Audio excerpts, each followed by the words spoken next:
Assalamualaikum warahmatullahi wabarakatuh. Kembali lagi di channel Syamsir Syagian, yang dimana dalam hal ini atau kali ini dimana pemenuhan tugas yang diberikan oleh Bapak Arif Rahman SHMA sebagai dosen pengampun saya, yang dimana pembahasan kali ini mengenai topik 4 sampai topik 12.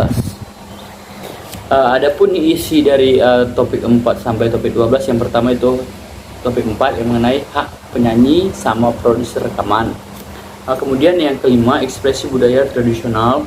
Yang ketujuh, hak merek. Yang kesembilan, perlindungan merek internasional. Yang ke-10, hak paten.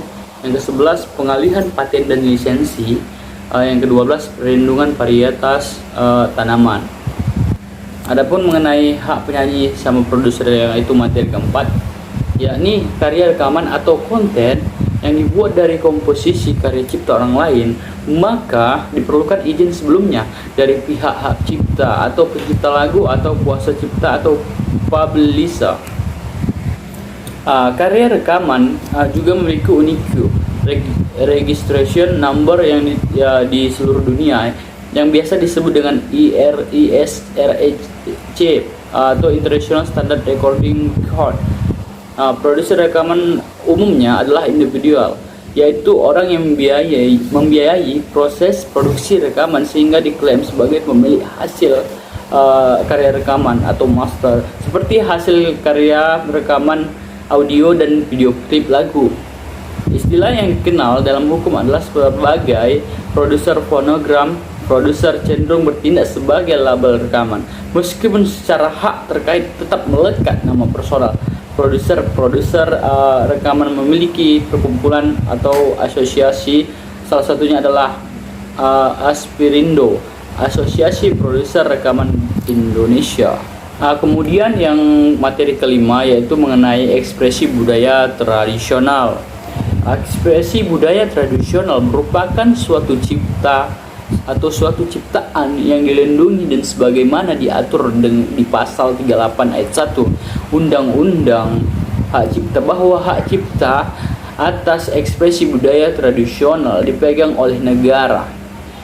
Lalu menurut pada Undang-Undang Nomor 19 Tahun 2002 tentang hak cipta, budaya tradisional termasuk dalam karya ciptaan yang dilindungi. Ekspresi budaya tradisional merupakan cara hidup bangsa Indonesia yang mengajarkan tradisi, kearifan, nilai-nilai pengetahuan komunal yang dikemas dan diturunkan kepada anak cucu melalui hikayat.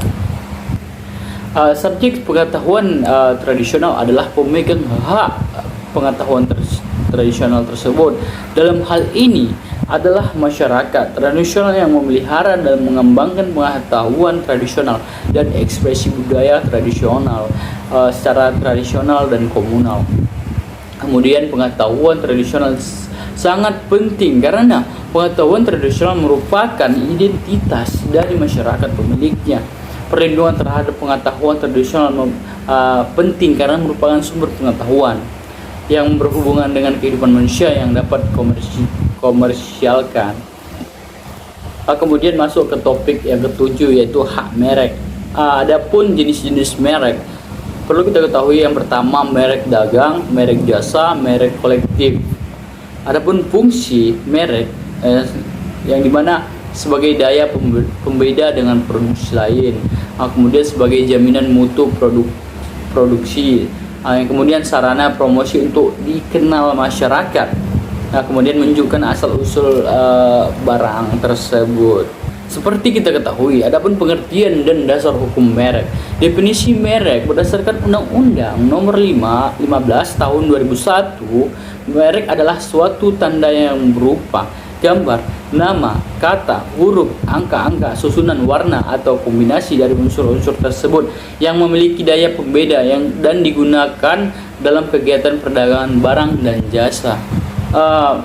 Mengenai materi yang ke-9 mengenai perlindungan merek internasional. Peraturan merek yang bersifat internasional seperti pada Konvensi Paris Union yang diadakan pada tanggal 20 Maret tahun 1883, yang khusus diadakan untuk memberikan perlindungan pada hak milik perindustrian, pendaftaran internasional memungkinkan diperoleh perlindungan merek dagang seluruh negara anggota Madrid Agreement, di mana yang menjadi anggota dari Madrid Agreement 28 anggota dari peserta Konvensi Paris.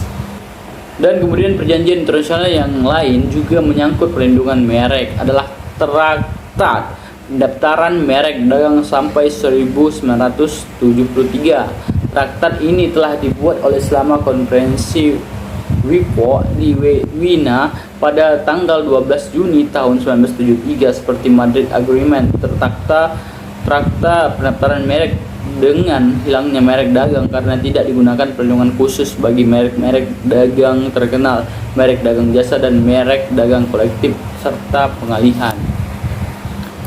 Kemudian mengenai topik yang 10 yaitu hak paten. Adapun pengertian hak paten adalah hak eksklusif yang diberikan oleh negara kepada investor atas hasil invensinya di bidang teknologi untuk jangka waktu tertentu, melaksanakan sendiri invensi tersebut atau memberikan persetujuan kepada pihak lain untuk melaksanakan Undang-Undang Nomor 13 Tahun 2016 pada pasal 1 ayat 1. Dasar hukum hak paten. Dasar hukum hak paten cipta terbaru berdasarkan Undang-Undang Republik Indonesia Nomor 13 Tahun 2016. Ketentuan pidana bagi para pelanggar hak paten diatur dalam pasal 161 sampai 166 Undang-Undang Republik Indonesia Nomor 13 Tahun 2016. Kemudian yaitu topik ke-11 yang mengenai pengalihan paten dan lisensi paten. Pengalihan paten dilakukan dengan cara yaitu di mana pasal 74 Undang-Undang Paten.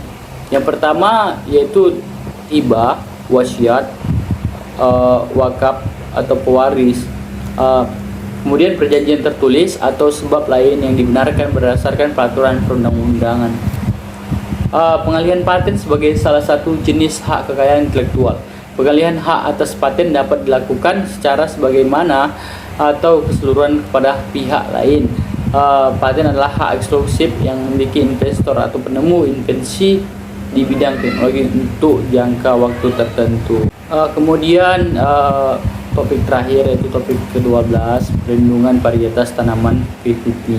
Adapun mengenai pengertian perlindungan varietas tanaman merupakan pengakuan hak kekayaan intelektual bagi para pemulia tanaman dalam bentuk sui generis sistem. Berdasarkan hak tersebut, pemegang hak PVT dapat menggunakan varietas yang dapat hak PVT atau melarang orang lain yang tanda persetujuan menggunakan varietas tersebut untuk kepentingan yang bersifat komersial. Varietas yang dapat diberi PVT harus diberikan penamaan yang selanjutnya menjadi nama varietas yang bersangkutan. PVT tidak diberikan untuk varietas penggunaannya bertentangan dengan pengaturan perundang-undangan yang berlaku, ketertiban umum, kesusilaan, norma-norma agama, kesehatan, dan kelestarian lingkungan hidup.